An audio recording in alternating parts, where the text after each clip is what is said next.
Everyone dreams of living an uncommon life, and the best asset you have to achieve your dreams is you. Welcome to the Uncommon Wealth Podcast. We're going to introduce you to people who are living uncommonly. We're also going to give you some tools and strategies for building wealth and for pursuing an uncommon path that is uniquely right for you. Hello and welcome everybody to another episode of the Uncommon Wealth Podcast, where I'm your host, Phillip Ramsey. And I'm Arron Cramer. Thanks for tuning in. As you know, we like to empower other people to step into what they're passionate about, do what they love to do. Yes. And every day you get to wake up and get challenged, and you get to get, all the feels. Take your uncommon path. Yes. So take your uncommon path. That's what two advisors we are excited about. That's what our company is about. That's why we're called Uncommon Wealth Partners. And today we have Nick Darland with us, a fellow uncommoner, business owner, and awesome entrepreneur himself. Thank you for being here, Nick. Well, thanks for having me. Yeah, man. So first off, tell us about your company, HomeRevisions, where you are at currently. That's what I want the listeners to hear. I don't feel like I do a good job because you and I talked before this and I know a little bit more. But we got a lot to unwrap here. Yeah. So tell us about HomeRevisions. HomeRevisions is a construction company. We're based out of Ankeny. We emphasize on historical custom craftsmanship, really the nitty gritty of woodworking and bringing what was once a normal, prominent solution for people 150 years ago. We want to bring that back to life.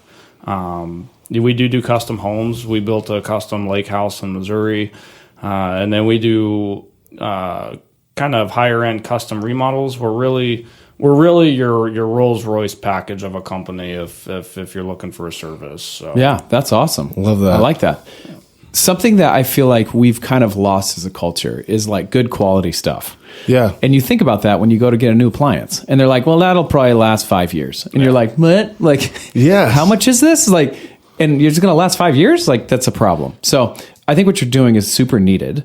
Yeah. Tell us about how you got into I love this field. Yeah. So hold on, we got to back up because Arron Cramer. I know, because when I first heard about this, I'm like, this is so exciting. And I got goosebumps because we were sitting in his living room and he's telling me about it.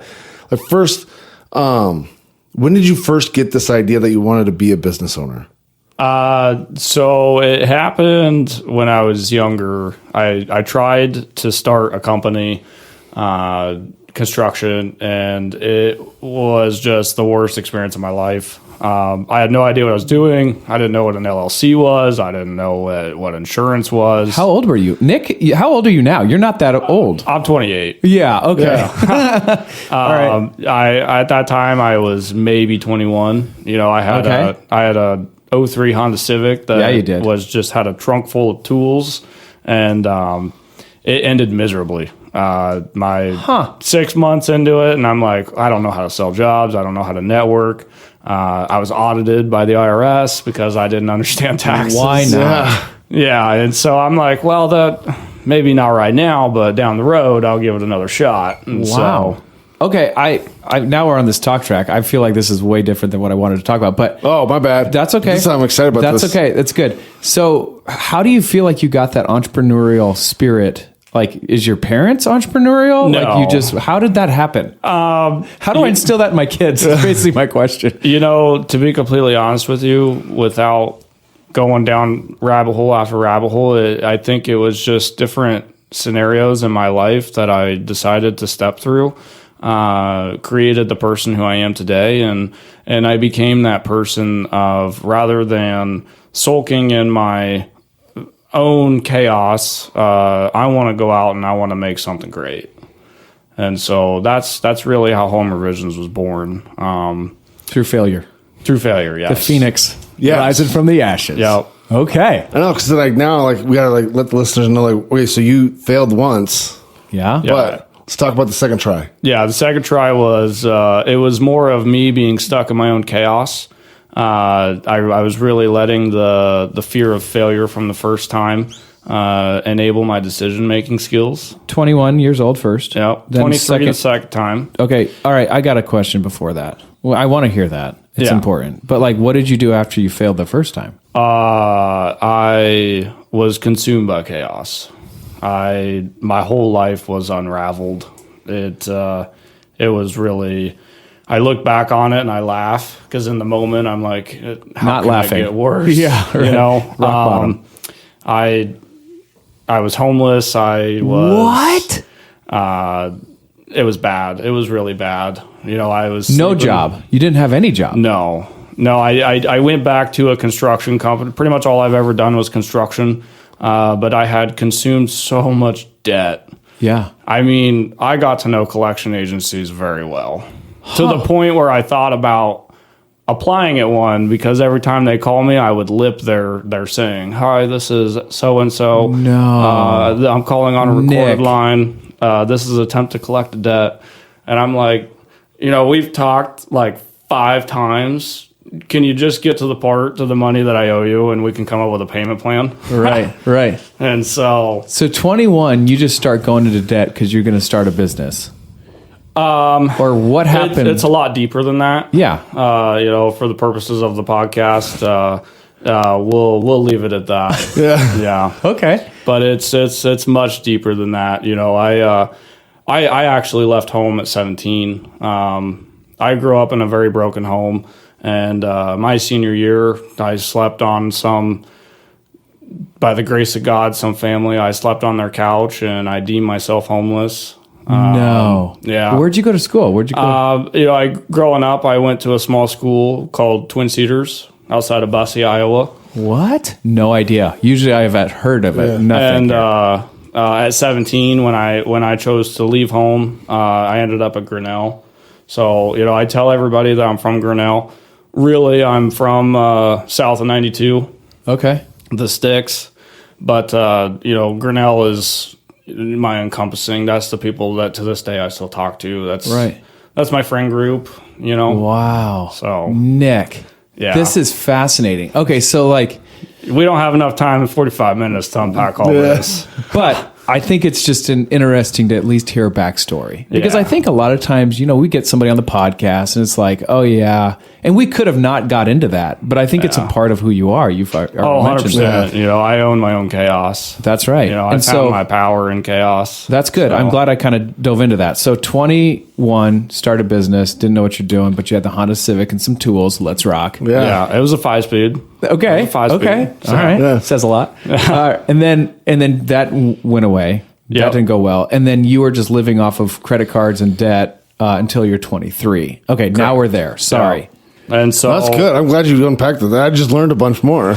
So yeah, I was working for a small construction company out of Waukee, and the owner, he's no longer with us, but his name is Mike, and he would become a very good friend of mine. He actually fired me in the best way possible. You know, he knew what I was going through. He saw my struggle, and unfortunately, with the size of his company, he just couldn't pay me enough money to ever get out, right? And I'll never forget it. We were working downtown off the south side, gutting out a home, and he walks in and he goes, Nick, I need to talk to you. So I take my tool belt off and we go outside, and he's sitting on his tailgate, and he asked me to sit down, and he goes, I'm never going to be able to pay you what you're worth. It's Wow. it's not the size of my company. I'm sorry. And he hands me a Pellicorp flyer. Yeah. And he says, What's a Pellicorp file? Pella Corporation? Pella Windows. Yeah. Oh, okay. Pella Windows and Yeah. Doors. Windows, yeah. He hands me a Pella Corporation, Pella Windows and Doors flyer that says that they're hiring. He says, I know it's not what you want, but sometimes you have to make hard decisions to get to a better spot.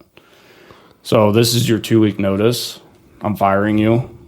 Whether you apply or not is up to you, but At least I gave you an option. yeah. Right. And so I care enough about you to Yeah. like really give you Yeah. 2 weeks, and then Yeah. another just to be like, hey, I've thought about this, and this is maybe a good path. And so I applied and I was hired. I Wow. learned immediately that the factory life is not the life for me. It's good to know, though. But it did put me into a position for the first time in my life where I'm like legit making money, you know. Right. It's so funny because I talk to kids nowadays that want a job, and you can't hire a kid with zero experience for anything less than $20 an hour. That's right. Where, and I can't believe I'm saying this because I know I'm young, but when I was back in my day, Yeah, right. you know, I made $12 at max 15. Right. know? Yeah. And that's good money. Yeah, back then it for was. you. It's good Consistent. for somebody who's not consumed in chaos, but Yeah. for me, you know, $300 paychecks a week was in and out. I understood cash flow without understanding cash flow. Yeah. So School of Hard Knocks. Yeah. yeah, I tell my wife, I'm like, yeah, I graduated top of my class. So, That's right. Yeah. Okay. So you got let go from Waukee. Right Yep. now, the Waukee job. Thanks, Mike. And then you tried the the factory job. That's not for you, Nick. And then what age is that? And then is this now when you jump into your second try? Yeah. So I was at Pella for a year and a handful of months. So I would have been 21, going on 22 in that time frame. And, you know, that conversation with Mike, it enveloped a voice in my head of like, take this opportunity, go through the suck and get out of debt. Yeah. Right. Do what you need to do. So, and I did. I remember I just wrote a book actually. And Let's go. What's that called? It's called Power and Chaos. Okay.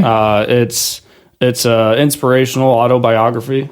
I'm working with Palmetto Publishing right now to publish it. It's in the editing phase. So That's awesome.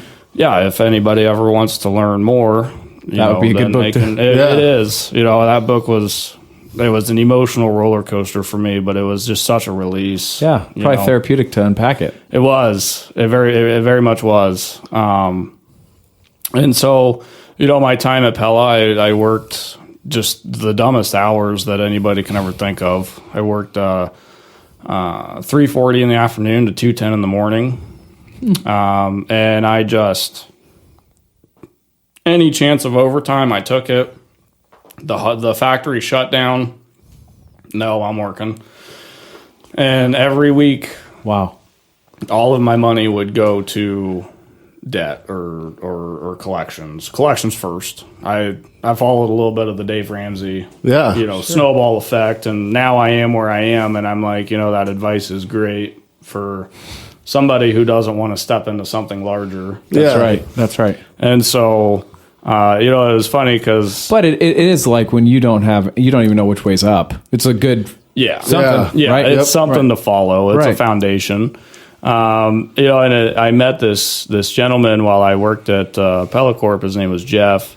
He unfortunately is no longer with us. And he was an older guy and almost 50, and he'd spent a life being consumed in his own scenarios, right? Yeah. his own chaos. And so we really connected quick. Because broken people attract broken people. And one day we were sitting in his car, and at this time I couldn't afford anything but to pay bills and pay for food to feed my dog. So I would eat ramen noodles, and I would crunch them up, and I would put chicken flavoring in them, and I wouldn't even warm them up or cook them because our lunch was only 30 minutes. Whoa. And So you're eating dried ramen yeah, noodles. yeah. Hoo-ah. And Jeff, one day we're sitting and I'm up eating my ramen, and he goes, "Dude, do you eat anything else?" And I was like, "Why? I can't afford anything right now." And he looks at me and he looks out his windshield and he goes, "Man, you're stronger than I'll ever be, because I'd go to Hardee's every night." Wow. That's actually really fascinating, his observation. Yeah. Because that's what I've been doing. Like, whoa, that's discipline, man. Like, Yeah, it was, in the moment it sucked. In the moment it was just like, when is it going to end? And now I look back and I'm like, I wouldn't trade it. That's right. I wouldn't That's trade right. it for anything. The grind. Yeah. I wrote in my book, I wrote about my wife and my daughter, and I ended the chapter with, I would go through all of that 10 times over, all over again, if that meant that the outcome was them. Sure. Right. My daughter is her name's Andy, and I had absolutely zero say in the first name when we found out that it was going to be a girl. But my wife gave me the ability to give her the second, her middle name, and so I wanted it to be Grace. Sure. And the reason why is because she's the grace that God put in my life. Right. She is the result of everything that I ever endured. Right. Dude, I love that because, like, with my daughter, it was the same thing. I didn't really get to pick the first name, but I got to pick my daughter's the second name. Yeah. And I picked Faith, but Grace Nice. is between Grace and Faith. Yeah. I knew that immediately. We were sitting in the doctor's office, and I'm like, Grace. Yeah, this is why I love you. Wow. All right. So Okay. So 23 now. You jump into your second business. Let's go. yeah, so I got back to a point of at the time what I would have considered normalcy. Collections were dwindling, accounts were paid and now on time, and I had a Dodge Dart at the time. It was the first car I ever bought on my own, utilizing credit. Thankfully I got it before everything Fell apart. Right. Shit, but Right. I had a 15% interest rate on that thing. What? Yeah, dude. And I'll never forget the first statement that I got. I really figured out quick what's principal and what's capital. Yeah, especially at first. A lot Yeah. more interest than principal. And I called, my payment was $447 a month. And 320 Interest. something of that went towards the interest. Yep. And I called them and I'm like, you guys can come get this thing right now. And they're like, oh, you want to do a voluntary repo? And I'm like, well, I got like 11 collections accounts. Yeah. Like, what's one more, right? Right. But then I'm like, I don't have a car. So Wow. I sucked it up. Right. Yeah, I really got to like that car too. When I traded it in for my 2020 Silverado, I was like, man, we have so many memories. Oh, yeah. It's a good car. So, I left Pella because I took a job back in Urbandale at this time. I knew that I wanted to come back to Des Moines, but my first go around in the metro didn't work very well. So I also understood after talking to Mike that there are things that I need to do to get back to that point. And so an opportunity arose to be a maintenance supervisor at BH Management, which is a property management company in the metro. And that opportunity fell on me because when I worked for Mike, we did a lot of apartment turnovers for this company. And I got to know Monty Green, who is actually, to my knowledge, he's still a maintenance supervisor here in Ankeny. So he calls me and he's like, hey, there's this opportunity and I think you'd be a great fit. And I applied and I got it, and it opened a door for me to come back to Des Moines and kind of reestablish myself. Nice. So it was while I was working there that I was like, okay, well, I'm going to start another company and I'm going to do things on the side. And I say the name now and it's just so dumb. Because again, there was no LLC or nothing. I still was learning life. But I called it Blue Ladder. Why not? Why not? I don't know. I just did little odd jobs here and there, but I was very reserved and I was very, hey Nick, you're getting out of your own self-induced chaos here. Like, Right. let's just pump the brakes. Yeah. Right. And so it never went anywhere. It was after other events and then meeting my wife that I decided to start HomeRevisions. And so more chaos, more consumption, but all of it led me to being right here today, and so I'm thankful. Right. Okay, so tell me, how'd you meet your wife? What's your wife's name? My wife's name's Taylor. Okay. It's funny because I tell everybody that we met when I was in the midst of chaos. I'm a huge on chaos, by the way. And our first date was at Buzzard Billy's. Ooh, yeah. I remember she ordered the chicken strips and I ordered the gumbo, and I'm just deep throating this bowl of gumbo and talking about inhaling this stuff. Just inhaling this bowl of gumbo, and in the midst of bites, I'm like, yeah, I want to do this, and I want to travel the world, and then blah blah blah, and she looks at me and she goes, I just kind of want a nice house in a small town with a white picket fence. Okay. And in that moment, I was like, I could give you that. Huh. And I did. I did. Aaron's been to my house. Yep. Like I write in my book, I couldn't get the wraparound front porch, and nor do I want to deal with the fence and the weeds because I would go insane. But that's what marriage is. It's compromise, right? That's right. So how'd you guys meet before your first date? She was going to Iowa State, and it's in the book, so I'll just tell everybody. We met on Tinder. Okay. We matched on Tinder. I used to tell everybody that, we met at Starbucks, Yeah, no. But it's so normalized to meet people on Tinder now that I'm just going to own it. That's right. Yeah. That's right. Welcome to the show, That's cool. Okay, so Home Revisions, you started. This time you probably do an LLC, am I right? Yes. And that. And this time when I start Home Revisions, it's funny because I started Home Revisions when my life was the best it could have possibly been. I ended up leaving BH, and I'm working full-time now for the military at Camp Dodge. Oh, okay.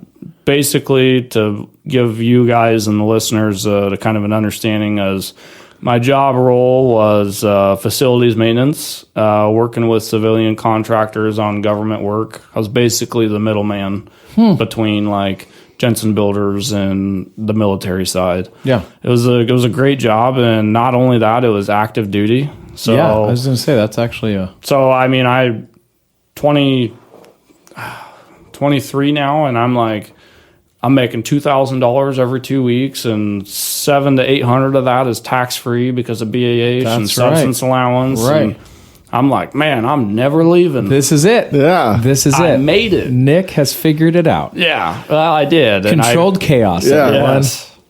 And at this point, I'm just not happy because everything is the same. Everything is mundane and monotonous, and you'd think I was crazy because I left a job of $75,000 a year, and any time off that I wanted, I could go to the gym because PT is really big in the military. I'm going to start a company, and I'm going to completely restart. And how'd Taylor feel about that? Well, it was actually her idea. Oh, okay. Yeah. Yeah, it was. It was. We were at, like I write in my book, I explain it. We were in Home Depot, and she told me, she was like, I could see that you're just not engaged. Like, it's not who you are. Right. You're not meant to work for somebody, and I see that. Huh. And she was like, I want you to start a company, and if it's easier for you, then when you start it, I'll take care of everything. I'll pay the bills. And she did. Wow. The first year I had Home Revisions, I didn't pay myself a dime. Wow. I just had this mentality of I'm going to pour as much back into the company as I can. And I learned also that it is hard to live on a teacher's salary. Yes, it is. Amen. High five. Yeah. But, it was... But it can be done. It can be done. Right. It can. And the sacrifice is worth it.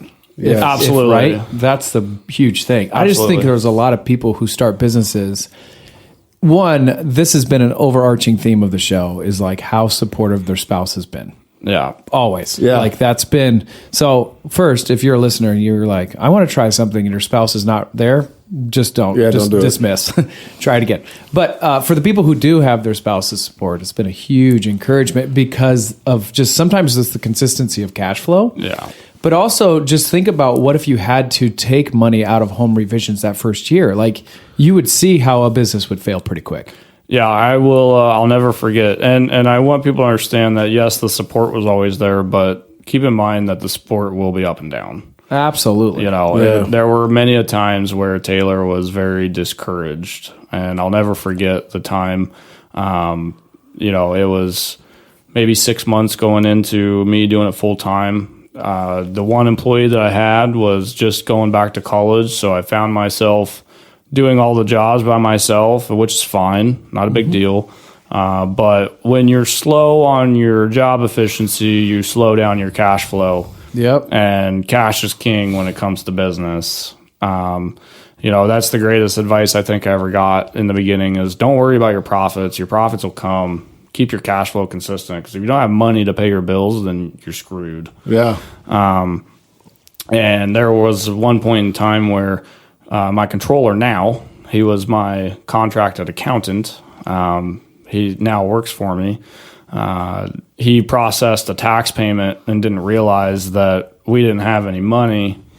And so I remember I got off a ladder and I'm covered in dirt from working on this old Victorian, and I checked my bank account and it's negative $700, which you would think for me kind of normal. That's okay. We can figure this out. Yeah, 100%. Right. Like I told Taylor, and she's like in meltdown mode. Right, and right. She was like, "How are you so calm?" And I'm like, listen, $700. I've had my bank account negative $1,900 before, That's so right. this is good. Walk in the park, right? And I had to pay my employee for that week because he still worked part time.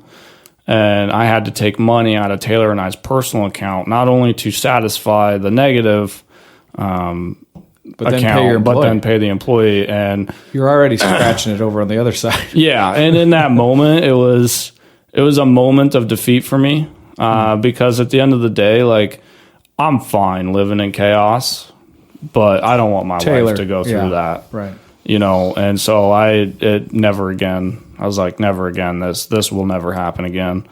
And, it's just moments like that where you just got to keep going. You got to keep pushing on and stepping up and showing up. Just show up, One next step. Yes. Yeah. One more day. Chop wood, carry water. That's right. Yep.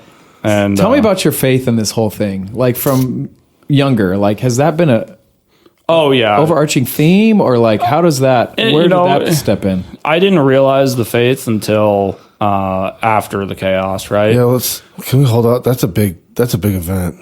Yeah. Yeah. With that said, in my book that I wrote, I really attribute everything to like the grace of God, like the strength that I had.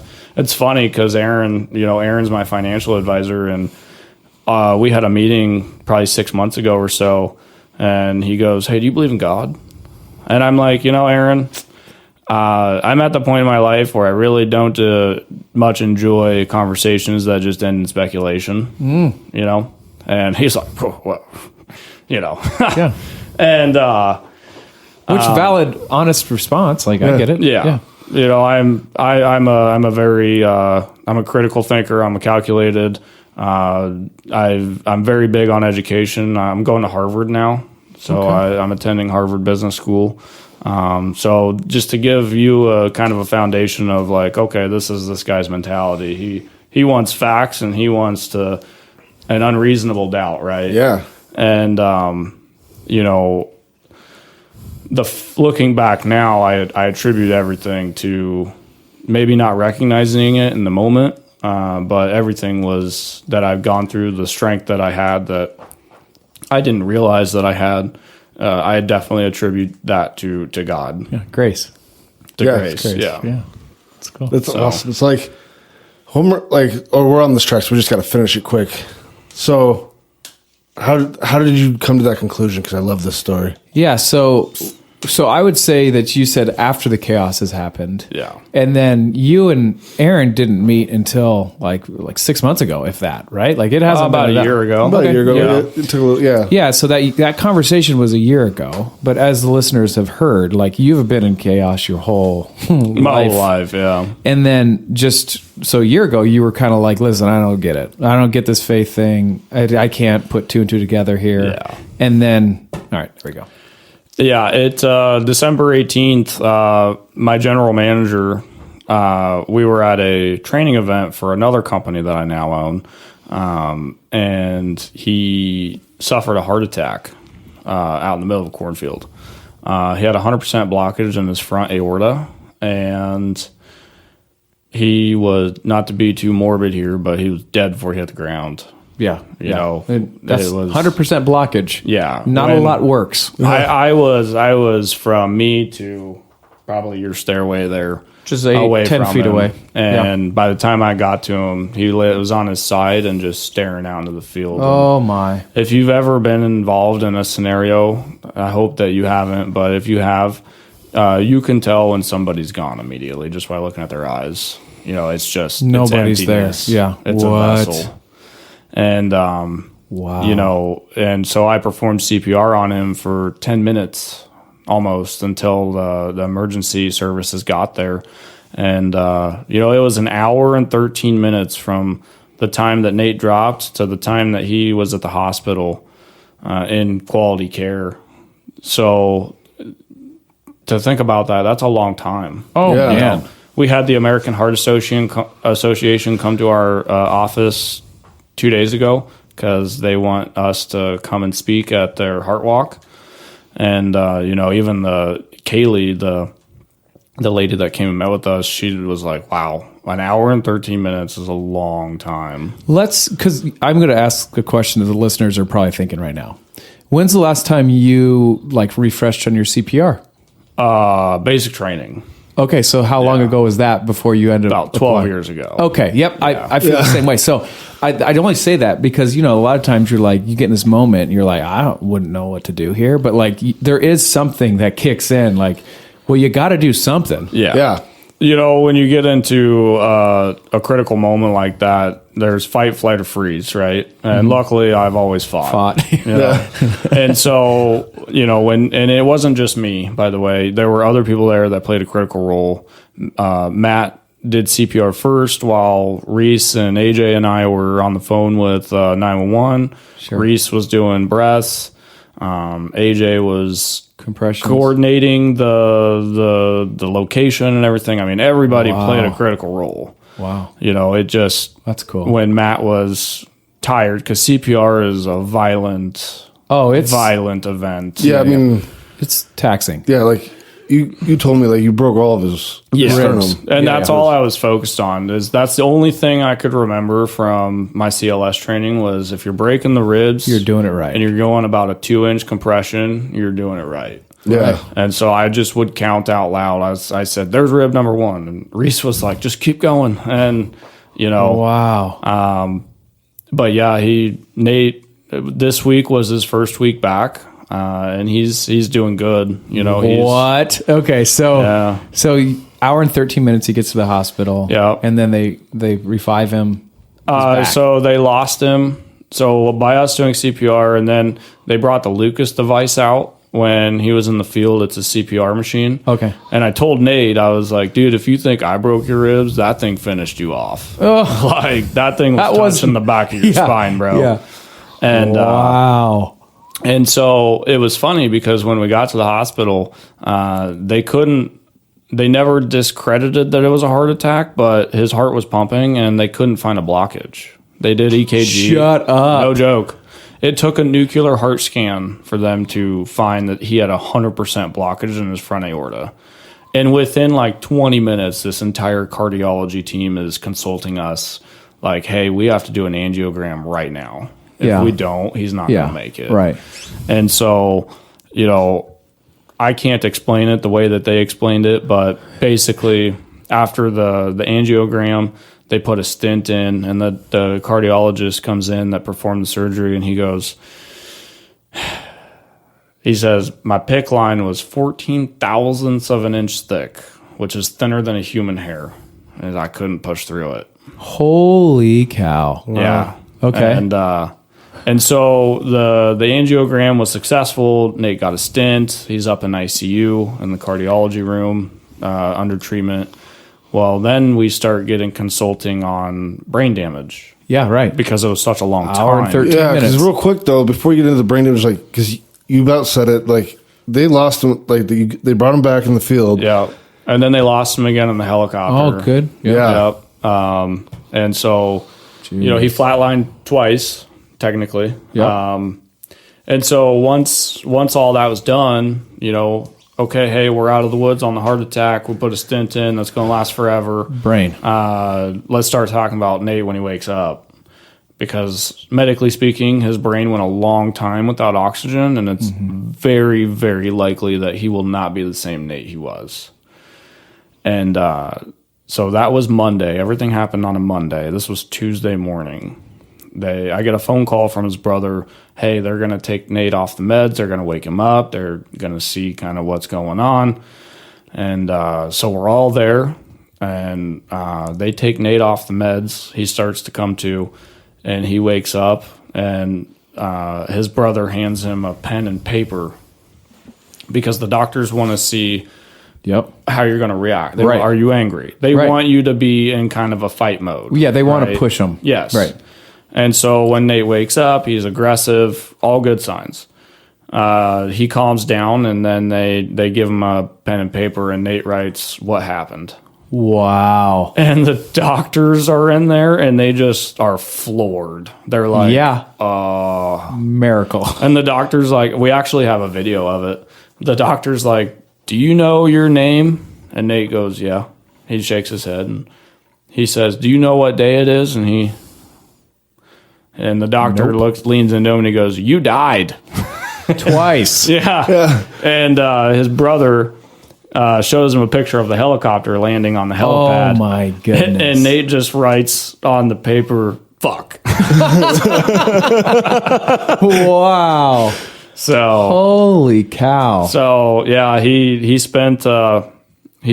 out of the hospital that Thursday or Friday. I don't remember exactly. Unbelievable. He has 32 weeks of cardiac rehab 3 times a week. But he's back. He's back. This week was his first week back. And jeez. Okay, so what did that do to your faith? I get the best phone call. I love this. Yeah, so because you two had the conversation, you're like, listen, I don't really like to have these conversations because it always ends in like, well, you have to have faith. Okay. Yeah. Yep. I didn't write about Nate in my book for a multitude of reasons, but I called Arron and I'm like, I was thinking a lot about our conversation lately when we were at Main Street, and you asked me if I believed in God, and he's like, yeah.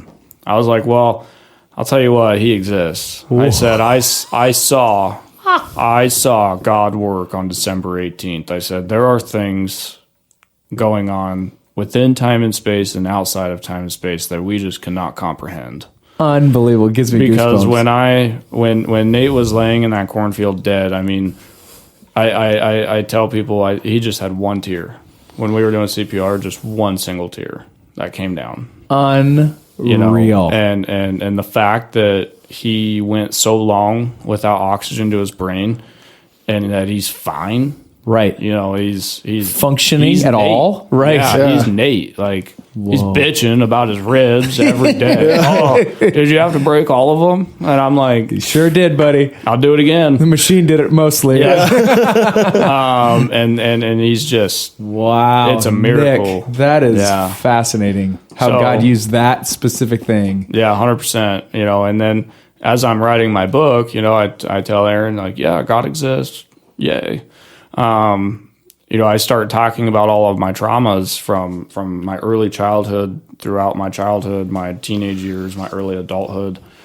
And I'm like, wow, there's a theme God here. played a role in all of that, dude. Yeah. Wow. Like, not even knowing it at the time until I wrote my book of like, my work was done through God. Yeah. My work, it was my decision, but it was God's guidance. Yeah. And I never realized that until recently. Goosebumps. So, that was best phone call I ever got. Yeah. Wow. It was very impactful. So, I just am like shaking my head. I'm super grateful for that, and like just how God revealed Himself to you, but also the realization of going back. And there's a lot of times people can live through the chaos, and never put 2 and 2 together, right? But you now know and see it very clear of what and how He's done it. And so tell us where you're at now. So HomeRevisions, Taylor, Andy, what's the next phase for you? And oh man, I'm always doing something. Like I said, I enrolled into Harvard. I was accepted into Harvard Business School, so I'm doing that online. Started another company. And it's so funny because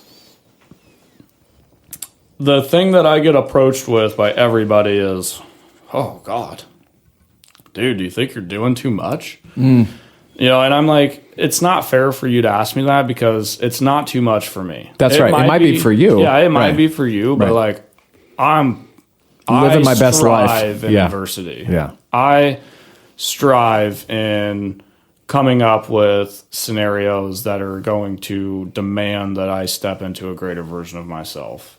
That's what I choose to do. Yeah. That's where my power is. And if you have a problem with that, then just keep it to yourself because I'm not going to change. Yeah. That's right. Right. So, But like, I want to like our listeners to know, because we were talking about your chaos stuff, but like, how many employees do you have now at HomeRevisions? full time, we have 10.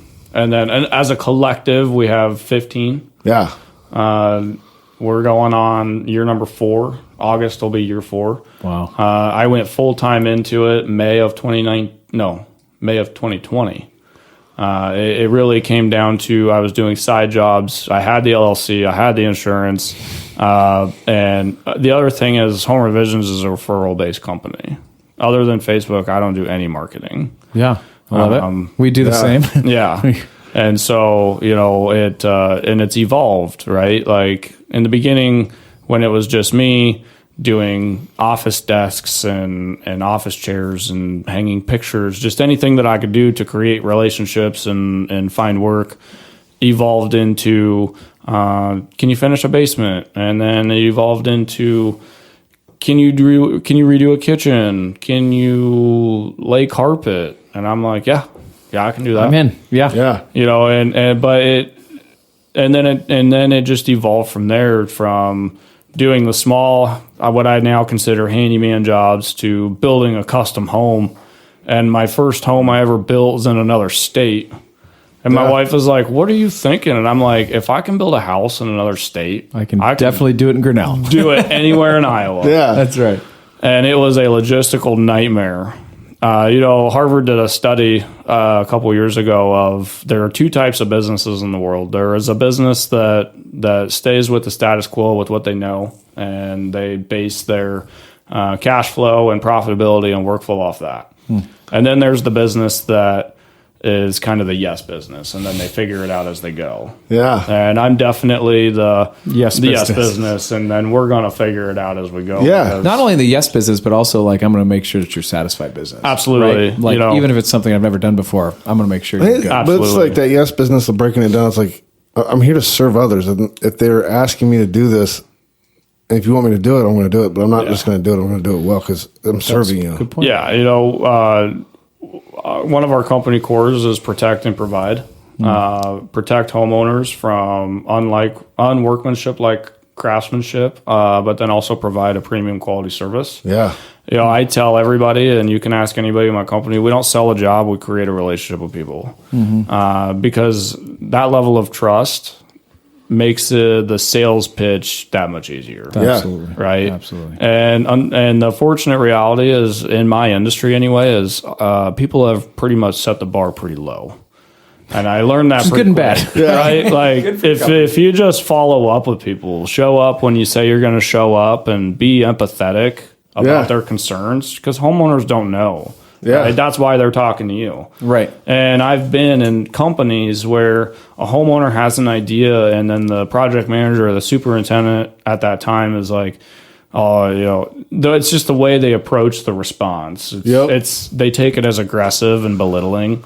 And so just being empathetic and saying, you know, hey, I hear your idea, and I'm not saying that it wouldn't work, but from an efficiency standpoint and a cost standpoint, it would be much better if we went this route. You know, it validates the homeowner, and it makes them feel warm and fuzzy about what they had, but also doesn't make you look like an asshole, you're a know-it-all. Yeah. Right. So like, because with that, like how HomeRevisions do, I wanted our listeners to know like how you built this and that time frame, how it's just exploded with your mentality of how you serve others. You've been approached like, you got a TV show on you guys now. Yeah, we have a TV show. You know, it's a quirky, dorky, little super low budget, but it's fun. Yeah, right. I enjoy it. Good. Yeah. You know, we from the evolution of the jobs comes the evolution of the cost, right? Like my very first job that I ever did for HomeRevisions was $1,300. Yeah. when I went out full time into it. And, I wrote about this in my book, actually, that first homeowner, it was a garage gable end rake in Colfax. A tree fell over and broke it. And this guy was just crushed because no company would come help him. And if they did, they wanted like 10 grand because it was just so small and monotonous that it's not worth their time. Yeah. Right. And so when I went out and I was like, I'll take care of you. And when I finished, I'll never forget this day. We still have the tools. He pulls me into the garage and he goes, you are going to be somebody. He's wow. Like, Yeah. I get goosebumps just thinking about it. He's like, I want you to have this. And he had in a whole stall of his garage, brand new DeWalt tools. Shut up. Table saw, circ saw, different clamps, the basic starter package for a contractor. Right. And he's like, you're going to be somebody. I know it. I can see it. I want you to have all this. Wow. That's a God thing. Yeah. Yeah. To our latest client, Jenny B, I write about her in my book. She's such an impactful person, and her job started as a front porch, right? It started as, hey, I want a front porch. Nobody really wants to work on my house, blah, blah, blah. Yeah, we can do that. We'll take care of you. To a $2 million entire inside and out historical restoration. Wow. That's fascinating. There's no job too small. Right? Yeah. Because it produces relationship. Yes. Which relationships are priceless. Absolutely. Yeah. Absolutely. And that's uncommon. And the unfortunate thing is we're doing her house. It's big and it's beautiful and it's custom. And then back in May, she's diagnosed with ALS. Oh, wow. Given less than 2 years to live. No joke. So as a company, if you ever come to our office in our conference room, we have our wall of fame. I'm really big on pictures and memories, and we have Jenny B's house. It made the newspaper, so we've got that. And then as a company, we banded together and did the ALS walk with Jennifer. Oh, that's cool. And then back in October, Jennifer has this piano that was a family heirloom in New York that she always wanted to bring back home, but at the time, her house wouldn't be able to support it. I mean, this thing is a monster. Baby grand piano, beautiful piano. And so as a company, we orchestrated a trip, and we took her out to New York, and we brought her piano back. Brought her back. That's so cool. And That's awesome. It's sitting in our front showroom right now. We're waiting for it to be prepped to get moved into the house, but that's great, dude. What a cool thing. Yeah, dude, Nick, you're doing great things. Thank you for being on the show. I love just the whole story and how it wove in there with faith, but also your wife and the support, and then all the other people that have been mentoring you. So it's been encouraging to me. I love it. I love this story. I was excited about this, excited about you getting your story out there to help motivate others. It's awesome. This is one of my favorite podcasts. Great job, Nick. Thanks for having me. Yeah, you've been listening to Uncommon Wealth Podcast. I've been your host, Phillip Ramsey. And I'm Arron Cramer. Until next time, go be uncommon. That's all for this episode, brought to you by Uncommon Wealth Partners. Be sure to visit uncommonwealth.com to learn more about our services. Don't miss an episode as we introduce you to inspiring people who are actively pursuing an uncommon life.